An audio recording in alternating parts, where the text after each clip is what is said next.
नमस्कार दोस्तों। ज्यादातर आप लोग देखते होंगे कि 5 इंच का पारापेट वाल जो हम लोग टेरेस पे देते हैं वो बहुत ज्यादा रिस्की होता है। कभी कभार क्या होता है कि पारापेट वाल के साथ ही लोग नीचे गिर जाता है।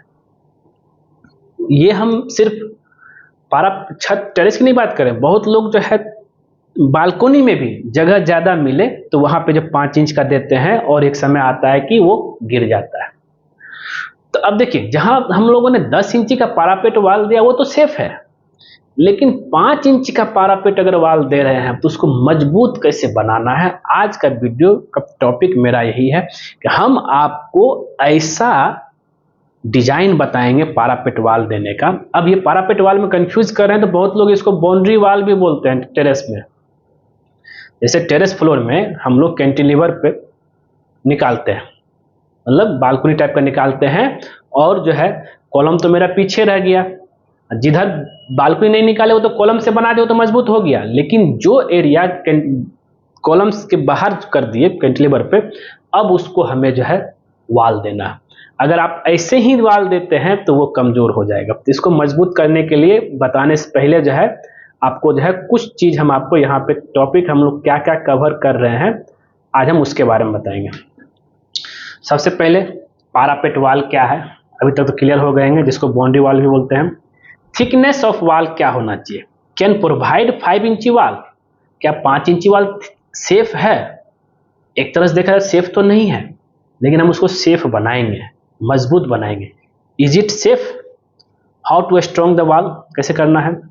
एक्स्ट्रा आरसीसी कॉलम कैसे देना है? स्टील ड्रिल क्या रहेगा उसका? बाउंड बीम क्या भी देना पड़ेगा आपका? आप कैसे काम की बताइए, कंक्लूजन में फिर चलेंगे। टोटल 10 पॉइंट पे हम यहाँ पे डिस्कशन करेंगे। तो यहाँ पे अगर आप देखेंगे, छत ढलाई से पहले कुछ इस तरीके से 3 फीट के हाइट में 10 mm का सरिया और उसमें रिंग दे करके जो है ऐसा दिया जा रहा है। ये बताइए, अगर हम ये देते हैं तो ऑब्वियस सी है कि मेरा जो है पारापेट वाल स्ट्रॉन्ग रहेगा।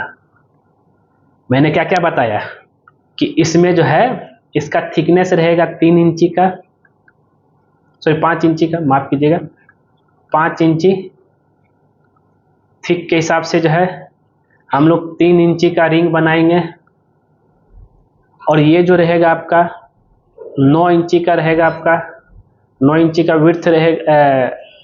साइज की बात करें तो 3 इंची बाय 9 इंची लेकर चलेंगे। इसमें 9 इंची में से 9 इंची लेना नहीं, 7 इंची लेना है स्पेसिंग लेकर के, ठीक है। ढलाई के बाद 5 इंची बाय 9 इंची बचेगा। यहाँ तक तो ठीक है। तो फिर रिंग का साइज मैंने बता दिया। फिर जो ये जो सरिया स्टील रहेगा 10 mm का, 4 पीस स्टील रहेगा, और रिंग जो रहेगा 8 mm का, 7 इंची सेंटर पर रहेगा। यहाँ तक तो ठीक है। आगे बढ़ते हैं हम। तो आगे बढ़ेंगे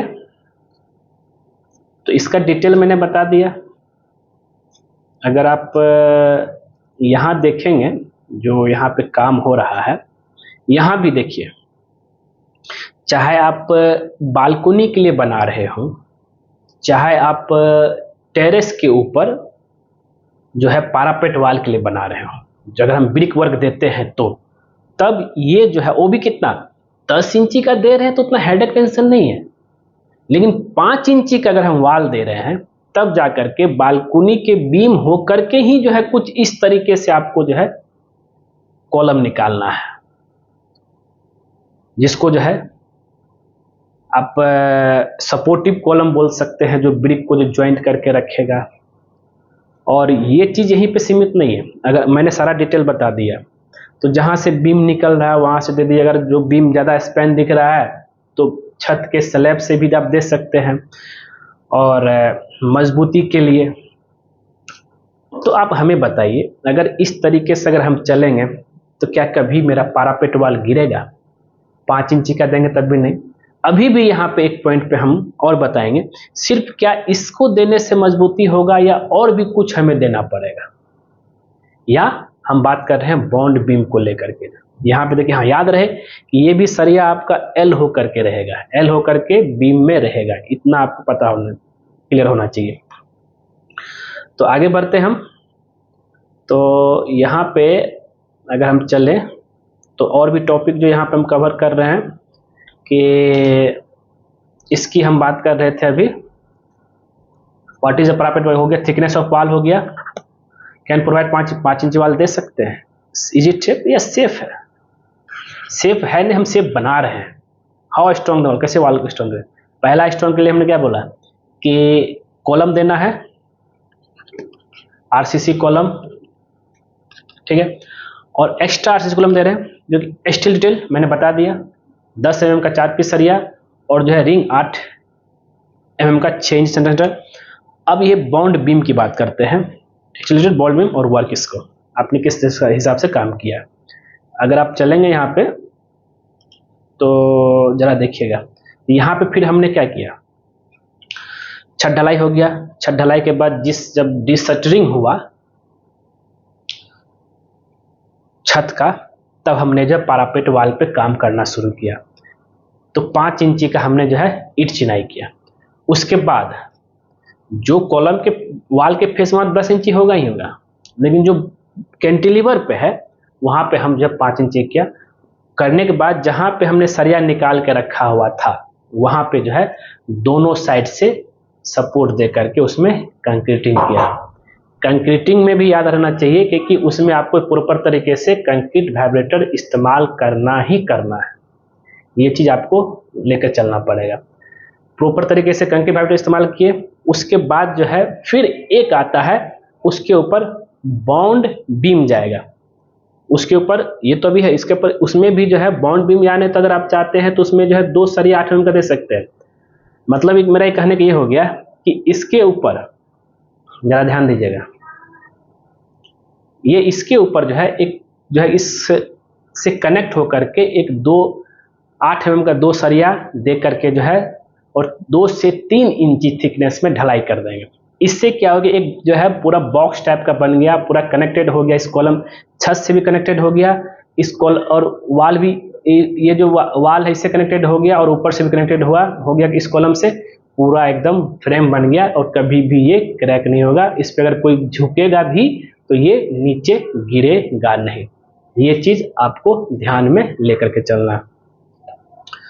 तो जब भी कभी आप छत के ऊपर बाउंड्री बोलिए चाहे पारापेट उसको वाल बोलिए दे रहे हैं तो उस समय अगर 5 इंची का, 10 इंची में इस तरह का उतना जरूरत नहीं पड़ता, उसको खुद ही सपोर्ट मिल जा रहा है कॉलम का, लेकिन आपको एक्स्ट्रा कॉलम के साथ एक्स्ट्रा कॉलम भी देना है, साथ ही जो है बॉन्ड बीम भी देना है, जिससे क्या है कि वो मजबूत हो जाए। और कभी कभार अगर कुछ भी तरह का जो है कुछ लोड भी आता है उसके ऊपर तो आपका जो है वो क्रैक नहीं होगा, ना ही वो गिरेगा।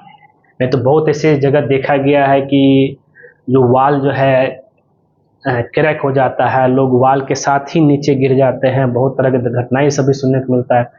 तो दोस्तों इसको आप ध्यान में लेकर चलिएगा और ये उतना जो है ढलाई से पहले आपको प्लानिंग करेगा। अब ये क्वेश्चन आता है कि सर हमने तो ढलाई कर दिया, ढलाई अगर कर दी है तो आप जो है ड्रिलिंग करके उसमें केमिकल डाल करके उसमें सरिया निकाल सकते हैं 4 ठो, और उसके हिसाब से भी आप कर सकते हैं। एंकर फास्टनर वाला जो काम होता है आपका, एंकरिंग वाला काम, जिसमें जो है ड्रिल पहले किया जाता है, फिर उसको वॉश किया जाता है, उसमें केमिकल डाला जाता है, केमिकल डालने के बाद उसमें सरिया घुसाया जाता है, पूरा वो जो है स्ट्रॉन्ग हो जाता है, वो निकलेगा नहीं। तो फिर उसको कॉलम तैयार करके रिंग बनाकर कॉलम तैयार कर लीजिए, उसको ढलाई कर दीजिए, फिर यही सेम प्रोसेस, ढलाई हो गया तब छत की बात कर रहा हूँ, नहीं तो जो है उससे पहले आप कर लेंगे तो और मजबूती होगा, उससे कम मजबूती होगा ड्रिलिंग वाला। ठीक है दोस्तों, उम्मीद करते हैं ये वीडियो आपको जो जरूर पसंद आएगा, पसंद जरूर उसको लाइक कीजिए, शेयर कीजिए, कमेंट कीजिए। मिलते हैं हम नेक्स्ट वीडियो में कुछ नए टॉपिक के साथ। आज के लिए बस इतना ही। वीडियो पूरा देखने के लिए धन्यवाद दोस्तों, और खास करके चैनल को सब्सक्राइब करते हुए जाइएगा। धन्यवाद।